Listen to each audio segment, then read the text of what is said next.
आसंता काली खोलिब EVM पेड़ी समय बढ़िबा सहित प्रार्थींकर हृदस्पंदन बढ़ी बढ़ी चली राज्य में तीन प्रमुख दल बीजेडी बीजेपी और कांग्रेस भल प्रदर्शन करने नहीं आशावादी अच्छा बीजेडी दंभ देखाई जे एकाकी 107 रु 117 आसन जीतब कांग्रेस कही राज्य में भल करिबो देश में इंडी मेंट को मिलिबो बहुमत बीजेपी कही 2019 रे ओडिशार भोटर बीजेपी को 2 नंबर करथिले एथर नंबर 1 हेबु बोली दृढ़ोक्ति देखाई बीजेपी ओडिशार जनसाधारण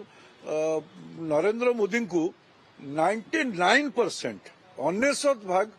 लोकंकर आस्था विश्वास और भल पाइबार प्रतीक रूप में परिणत होइछि जहा फल आम निश्चित भाव में 1 नंबर हबु राज्यवासी सेवा करने सुजोग दौरान आमको ओडिशावासी तो ए निसंदेह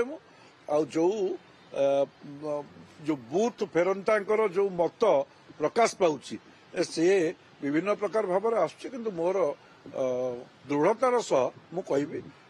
लोके आमको आशीर्वाद देइछन्ति 1 नंबर हबो। भारत वर्षर जनता जो एग्जिट पोल देइछन्ति सेते सही एग्जिट पोल रे इंडिया गठबंधन को क्लियर कट मेजोरिटी मिलवा को जाउची काली आमे निर्वाचन लड़ीचु जनतांकर रोष उभय बीजेडी एवं बीजेपी विरुद्ध रे राज्य रे रहिछि तेणु एठी मध्य आमे अनेक सीट रे बहुत भल लड़ई करिचु काली फलाफल आसला पर आपण माने देखि जो ईवीएम बैलेट खोला हम ता भर केवल शंख ही शंख लोकसभा बाबद मुझे कहीपी कितु विधानसभा तो निश्चित 107 रु 117 रही मोदी जहाँ कही दौर